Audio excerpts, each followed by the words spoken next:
number 5, and no new solo jazz this week. We were just practicing what we did last week, and we worked a bit on this idea here. So we had hand-to-hand Charleston, where we go here, hand-to-hand, and then the variation of the kick around, kick, rock, step, kick, step, and then we go right back to hand-to-hand if you'd like to, or we can do the variation again.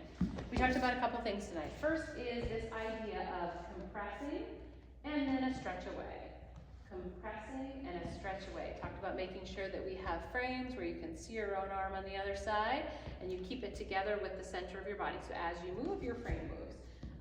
This compression here happens with the kick, that rock step. With the rock step, we also talked about making sure you stack your shoulder on top of your hip, on top of your foot. And that way you're going to stay together as you're doing this compression and this stretch.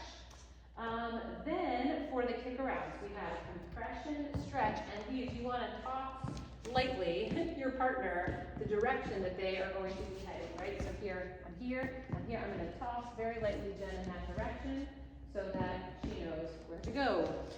Also, kicks underneath us for this movement, whenever we're kicking in a circle, leading with our bodies. So rather than kicking with our legs and then our bodies come after, we want to move our body and our feet are right underneath us. So, which, by the way, is the same stuff we worked on with solo jazz. Yeah. So bodies are moving, feet are just right underneath us the whole time. And then we're back to hand-to-hand Charleston. Now, the common thing that happens all the time is whenever we are doing hand-to-hand Charleston, and then we want to do this kick, and this rock step, exactly, this is what the follows often will do. Don't worry, we can work through this. This is a common thing for beginning follows.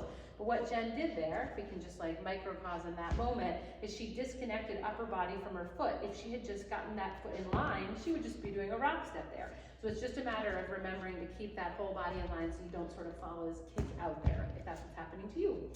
We did 2 variations tonight on this movement. The first one is just the stall. So you can rock step kick, rock, step, kick, and wait for it until your lead finally releases you here, and we go around. You could go back to hand-to-hand Charleston, or go back into this again. You can stall it again. And this is really good lead-follow practice, and just a fun variation. Jen said sometimes when she's leading, she fills out a phrase of music with this. You can kind of come to the end of phrase or use it for something musical.